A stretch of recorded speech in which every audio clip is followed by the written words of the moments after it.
Saudara-saudara jemaat yang dikasihi Tuhan, pembacaan kita saat ini Yohanes pasal 20 ayat 24 sampai 29. Yesus menampakkan diri kepada Thomas. Tetapi Thomas, seorang dari ke-12 murid itu yang disebut Didimus, tidak ada bersama-sama mereka ketika Yesus datang ke situ. Maka kata murid-murid yang lain itu kepadanya, "Kami telah melihat Tuhan." Tetapi Thomas berkata kepada mereka, "Sebelum aku melihat bekas paku pada tangannya, dan sebelum aku mencucukkan jariku ke dalam bekas paku itu, dan mencucukkan tanganku ke dalam lambungnya, sekali-kali aku tidak akan percaya." 8 hari kemudian, murid-murid Yesus berada kembali dalam rumah itu dan Thomas bersama-sama dengan mereka. Sementara pintu-pintu terkunci, Yesus datang dan ia berdiri di tengah-tengah mereka dan berkata, "Damai sejahtera bagi kamu." Kemudian ia berkata kepada Thomas, "Taruhlah jarimu di sini dan lihatlah tanganku. Ulurkanlah tanganmu dan cucukkan ke dalam lambungku, dan jangan engkau tidak percaya lagi, melainkan percayalah." Thomas menjawab dia, "Ya Tuhanku dan Allahku." Kata Yesus kepadanya, "Karena engkau telah melihat aku, maka engkau percaya. Berbahagialah mereka yang tidak melihat, namun percaya." Saudara-saudara jemaat yang dikasihi Tuhan, Shalom. Sejak dulu ada yang mengatakan bahwa kebangkitan Yesus, kebangkitan Tuhan Yesus hanyalah sebuah isu. Mereka memilih untuk tidak percaya kalau Yesus telah bangkit pada hari ketiga setelah Yesus dikuburkan. Nah, Thomas, salah satu murid Yesus, saat itu pun dia tidak percaya dengan kebangkitan Tuhan Yesus. Thomas tidak dapat menerima kesaksian dari teman-temannya sebagai murid Tuhan, dan ia mengharapkan suatu pengalaman pribadi. Padahal kalau kita telusuri tentang Thomas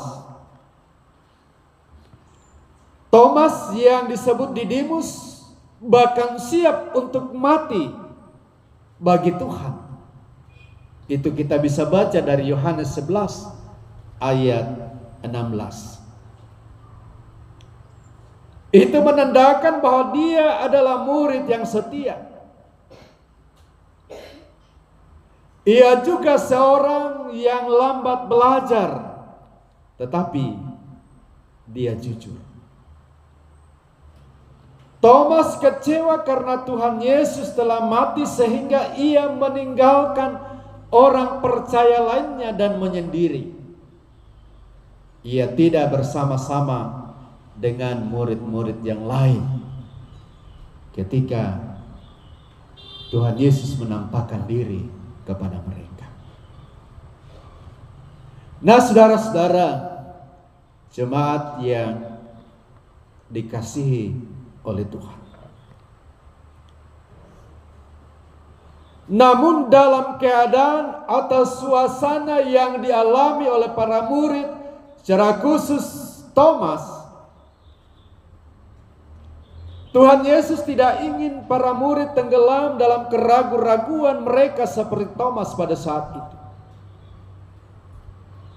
Oleh sebab itu, 8 hari kemudian, Yesus menjumpai mereka dalam suasana yang sama. Mereka berada dalam rumah yang terkunci rapat dan Thomas telah berada bersama-sama dengan mereka pada saat itu. Yesus kembali menyampaikan damai sejahtera bagi mereka.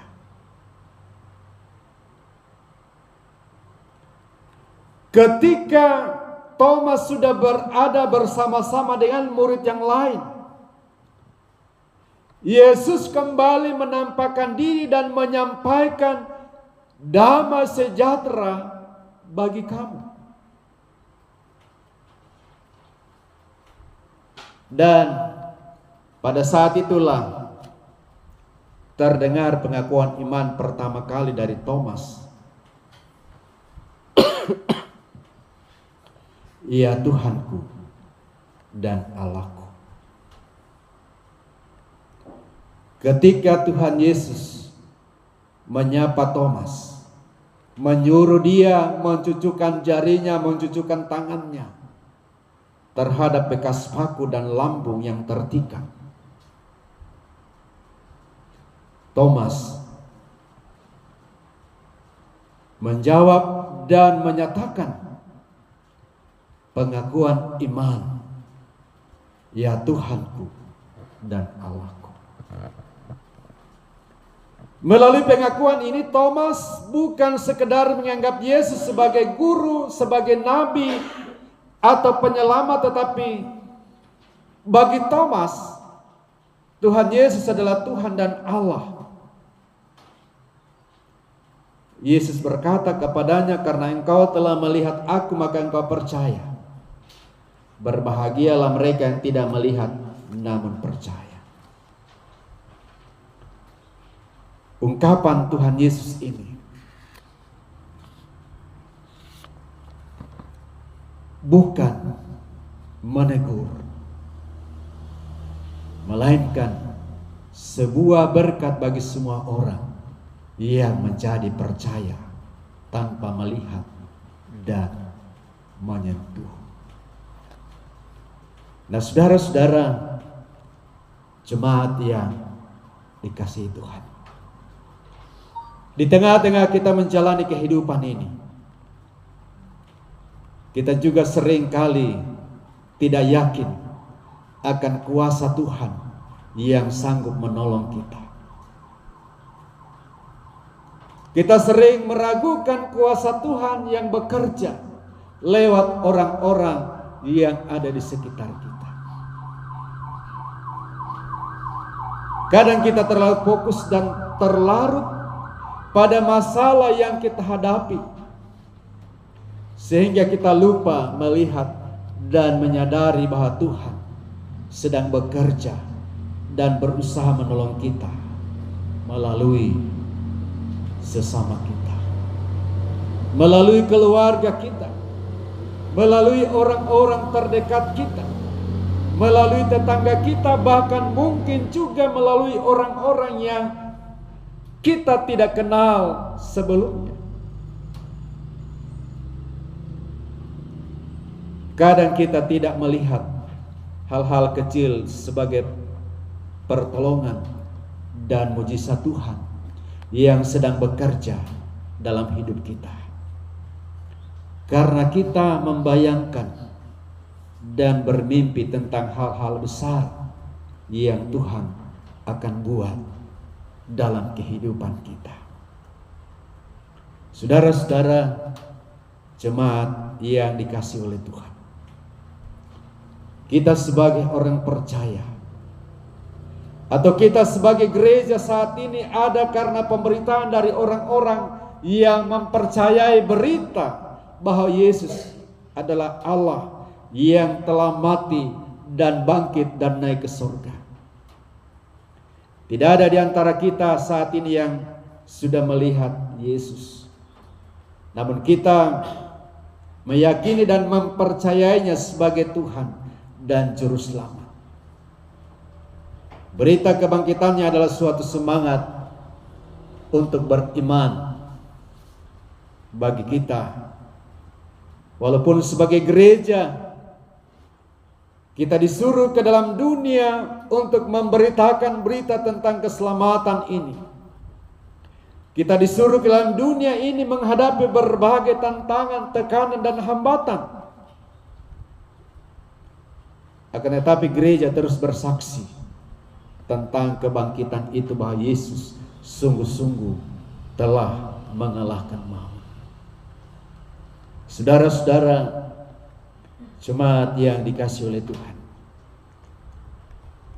cerita kebangkitan memberikan kepada kita kekuatan dan keberanian untuk menghadapi kerasnya kehidupan.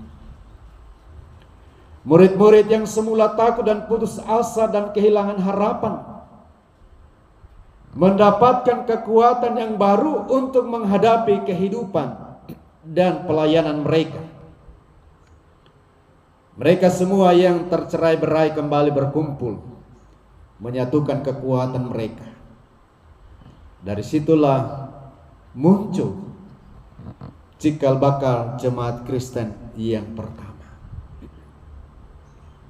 Jadi saudara-saudara, jemaat yang dikasihi Tuhan, Kristus yang bangkit memberikan kekuatan, memberikan kuasa untuk kita menghadapi kehidupan ini dalam berbagai bentuk pergumulan dan tantangan. Dan kekuatan itu kita akan miliki, kita akan rasakan. Kekuatan itu dapat bermakna dalam kehidupan kita. Itu terletak pada iman kita.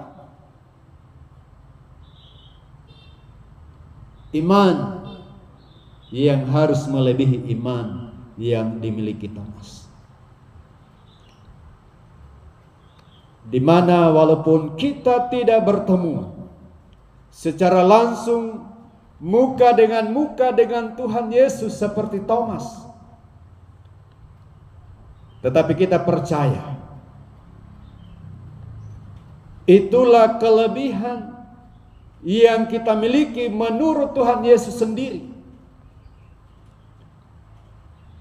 Oleh karena itu, jadilah kuat menghadapi kehidupan ini bersama dengan Yesus dimanapun saudara dan saya berada. Di tengah-tengah kita menjalani kehidupan ini, teruslah percaya, berharap, dan bersandar hanya kepada Tuhan. Kekuatan kita akan alami dalam kehidupan ini.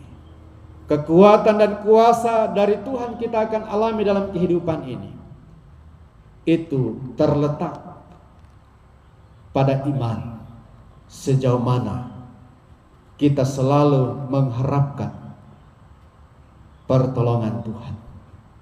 Sejauh mana kita berserah diri kepada Tuhan. Dan sejauh mana kita terus bersandar hanya kepada Dia. Mari saudara-saudara kita jalani kehidupan ini dalam pengharapan iman bahwa sungguh-sungguh Tuhan Yesus telah bangkit, menang atas maut dan telah naik ke surga, menyediakan tempat bagi mereka yang percaya, setia sampai Ia datang kembali. Terpujilah nama Tuhan. Amin.